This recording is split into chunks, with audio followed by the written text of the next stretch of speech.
हाँ, तो भी आप सभी का गुड इवनिंग।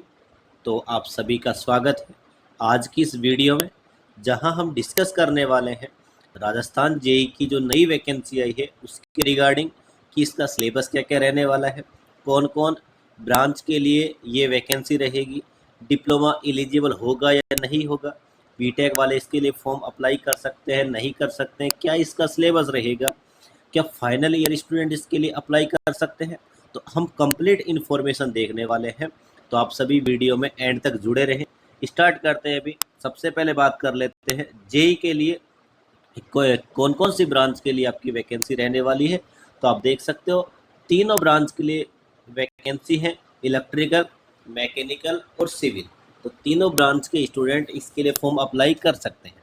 अब देखो इसमें क्या है, राजस्थान में 5 आपकी कंपनियां काम करती हैं, जिसमें से एक तो आपकी जनरेशन की है, एक आपकी ट्रांसमिशन की है, एक है डिस्ट्रीब्यूशन की है। भाई जनरेशन का मतलब क्या होता है, सप्लाई को बनाना। तो सप्लाई के बनाने के लिए अलग से कंपनी है भी, उसका नाम, ठीक है। ट्रांसमिशन इसी प्रकार सप्लाई जब बन गई तो उसको भेजने का जो काम करता है, पोल वगैरह जो गाड़ने हैं, तार वगैरह बिछाने हैं, उसे हम बोल देते हैं ट्रांसमिशन। लास्ट में बचे डिस्ट्रीब्यूशन। तो अपने घरों तक पहुंचाने के लिए जो आप देखते हो 11 केवी के जो खंभे लगे होते हैं, वो जो आते हैं वो सभी आते हैं डिस्ट्रीब्यूशन में। तो जनरेशन में एक कंपनी है, ट्रांसमिशन में भी एक कंपनी है, डिस्ट्रीब्यूशन में अपनी 3 कंपनी काम करती है, ठीक है। तो उनमें आप जब फॉर्म अप्लाई करोगे तो आपसे पूछेगा भी आपको पोस्ट प्रेफरेंस किस हिसाब से डालनी है। तो आप इनमें समझ लो भी इनमें काम क्या क्या होता है, ठीक है।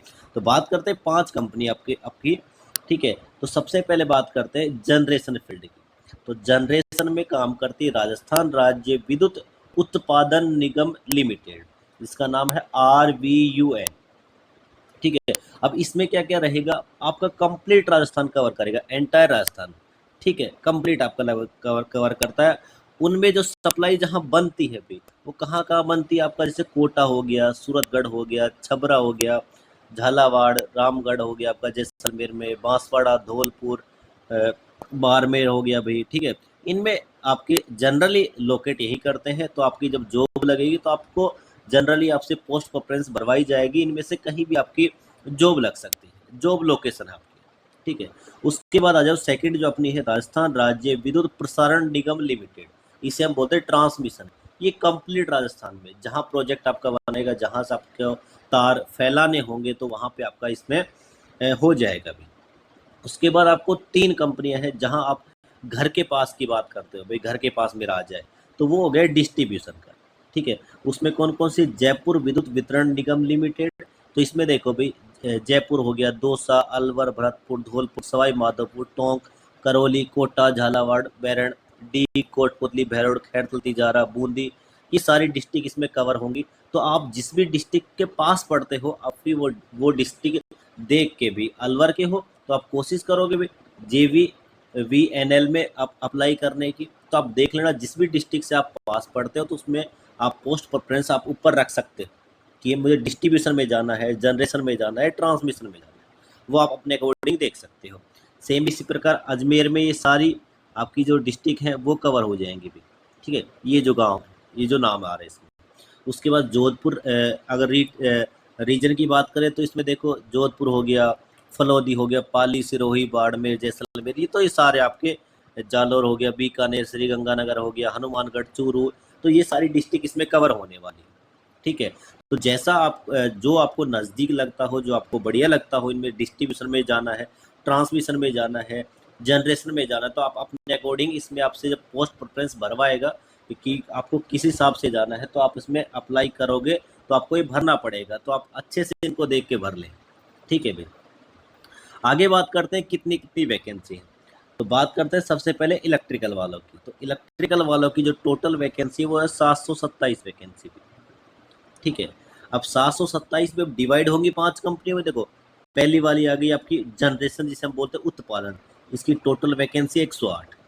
उसके बाद देखो RVPN, इसमें कितनी है, जो प्रसारण वाला है 156 हो गया। JVVN डिस्ट्रीब्यूशन जो है उसमें 189 है। उसके बाद AVVN, इसमें देखो टोटल वैकेंसी 122 है। JDVVN, इसमें है 119 वैकेंसी।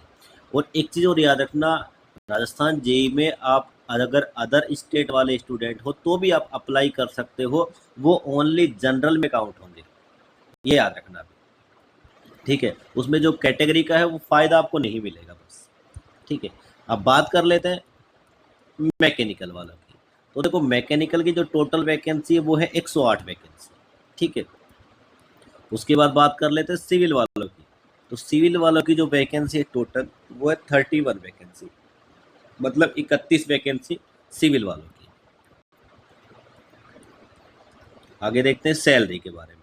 तो देखो सैलरी जो होगी आपको राजस्थान में 2 साल का आपका ट्रेनिंग पीरियड होता है, उसमें मिलेगी आपको 23,700।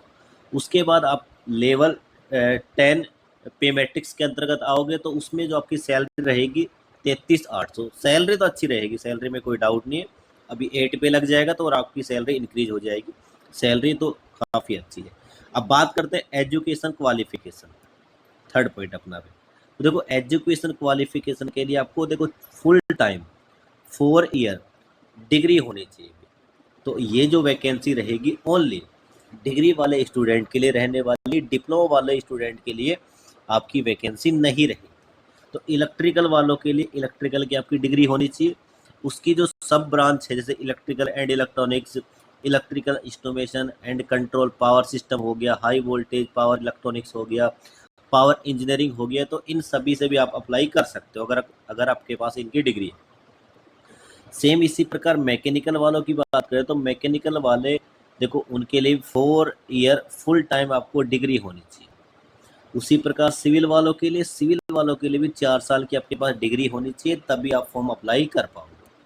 अब देखो इसमें क्या होता है, एक मेन पॉइंट आता है कि सर अगर फाइनल ईयर में है, अगर हम बीटेक कर रहे हैं और हमारा लास्ट सेमेस्टर चल रहा है तो क्या सर हम इसमें अप्लाई कर सकते हैं? तो देखो प्रूफ के साथ देख सकते हो आप, a person who has appeared और appearing in final semester examination of also apply कर सकता है। इसका मतलब क्या है कि अगर आप 4th ईयर में हो और आप अभी तक आपका रिजल्ट नहीं आया है तो और आपका लास्ट सेमेस्टर चल रहा है तो आप इसमें फॉर्म अप्लाई कर सकते हो। तो जितने भी स्टूडेंट आप अगर देख रहे हो वीडियो को जो फाइनल ईयर में है वो आप अप्लाई कर सकते हो, इसमें किसी को कोई दिक्कत नहीं होने वाली।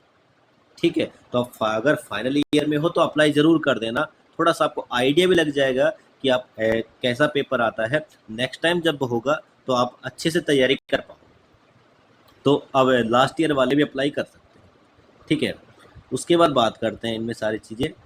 ठीक है, एज की बात करें तो एज आपकी देखो 21 साल से 40 साल, तो कोई दिक्कत नहीं है अभी। आप आराम से, एज तो काफ़ी इसमें, आप आराम से इसमें अप्लाई कर सकते हो, कोई दिक्कत नहीं होने वाली। ठीक है, और पॉइंट देख लेते हैं जो अपने मेन पॉइंट है उन्हीं पे अपन चर्चा कर लेते हैं अभी। ठीक है, सारे पॉइंट। हाँ, अब देखो इसकी डेट कब से कब रहने वाली है। तो इसकी जो डेट रहेगी 5 अगस्त से इसके फॉर्म स्टार्ट होंगे और 25 अगस्त तक आपको फॉर्म अप्लाई करने हैं। ठीक है, उसके बाद बात कर लेते हैं इसकी फ़ीस कितनी रहने वाली है। तो देखो फ़ीस की अगर बात करें, अगर आप जनरल कैटेगरी से बिलोंग करते हो तो 1000 रहेगी, और SC ST PWD EWS इन कैटेगरी से बिलोंग करते हो तो आपकी सैलरी रहने, और सैलरी नहीं भी इसकी जो फीस रहेगी वो रहेगी 500 रुपये। ठीक है, ये आपका एग्ज़ाम फीस रहेगी। जनरल से आते हो तो 1000 हो गया, और SC ST से आते हो तो आपकी 500 रुपये एग्ज़ाम फीस रहने वाली। ठीक है, अब बात कर लेते हैं इसके और इम्पोर्टेंट पॉइंट कि हाँ इसका जो सिलेक्शन प्रोसेस रहेगी तो वो क्या रहने वाली है। और देखो सिलेक्शन प्रोसेस रहेगी आपका कंप्यूटर बेस्ड एग्ज़ाम रहेगा। ठीक है, वो एग्ज़ाम जो रहेगा 2 घंटे का आपका रहने वाला है। अब 2 घंटे में क्या क्या आपका एग्ज़ाम में आने वाले हैं वो सारी चीज़ आप समझ लो भी एक बार। इसमें 60% जो वेटेज रहेगा आपका डिग्री, अगर इलेक्ट्रिकल से तो इलेक्ट्रिकल आपसे पूछेगा, मैकेनिकल से हो तो मैकेनिकल का आपसे पूछेगा, और अगर आप सिविल से हो तो सिविल का आपसे पूछेगा। इसका जो होता है 200 मार्क्स का आपका एग्ज़ाम होता है। ठीक है, इसमें देखो भी बात करें, ये तो हो गया टेक्निकल 60%, जो 40% जो वेटेज रहेगा उसमें आपसे क्या क्या पूछेगा, रीजनिंग पूछेगा, मैथमेटिक्स पूछेगा, जीके आपसे पूछेगा, साइंस आपसे पूछेगा, हिंदी पूछ सकता है, इंग्लिश पूछ सकता है। ठीक है। तो ये आपका सिलेबस रहेगा नॉन टेक का। तो नॉन टेक्निकल जो सब्जेक्ट रहेंगे, आप देख सकते हो रीजनिंग में क्या क्या पूछेगा। बेसिक आपसे पूछेगा, नंबर सीरीज हो गया, letter series, odd man out, coding decoding, ये सारे। मैथमेटिक्स जो आपसे पूछेगा वो 10th लेवल तक की पूछेगा भी, ठीक है। लास्ट टाइम क्या हुआ था, मैथमेटिक्स बहुत कम पूछे थे, इसको नेगलेक्ट ही कर दिया था। तो ये चीज़ें हो सकती हैं। रीजनिंग आपसे पूछ लेगा। बात करें जनरल जो जीके आपकी है, जीके में भाई राजस्थान जीके आपसे कंप्लीट पूछेगा। हिस्ट्री पॉलिटिक्स हो गई, ज्योग्राफी हो गई, और 10th लेवल की हल्की फुल्की आपसे साइंस पूछ सकता है, ठीक है।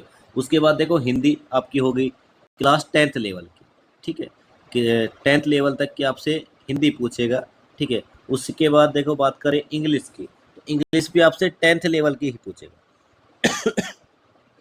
ठीक है भाई। तो ये भी आपको याद रखना है। देखो इसमें आप आगे लिखा है, इसमें किसी प्रकार का कोई इंटरव्यू नहीं होगा, इसमें नेगेटिव मार्किंग भी रहने वाली है, ठीक है। इसमें ऐसा होता है, 200 मार्क्स का आपका एग्जाम रहता है। इसमें 120 आपकी टेक्निकल रहती है, और इसकी बात करें तो 80 नंबर का आपका नॉन टेक रहता है। ऐसे आपका एग्जाम रहता है, ठीक है। और भी सारे पॉइंट अपन देख लेते हैं, ठीक है। तो जितने भी इंपॉर्टेंट पॉइंट थे मैंने आपको सारे इसके बता दिए। इसके बाद बात करें तो इसकी डेट मैंने आपको बता ही दी कि इसकी डेट रहेगी 5 तारीख से आपके फॉर्म स्टार्ट हो चुके हैं, और 25 तारीख तक आपके फॉर्म चलेंगे भी। अब ये आपके जो टेस्ट सेंटर रहने वाले हैं कौन कौन से रहेंगे वो आप देख सकते हो। लिस्ट ऑफ एग्जामिनेशन सेंटर, तो अजमेर हो गया, अलवर हो गया, भरतपुर, बीकानेर, दौसा, हनुमानगढ़, जयपुर, जोधपुर, कोटा, सीकर, श्रीगंगानगर और उदयपुर।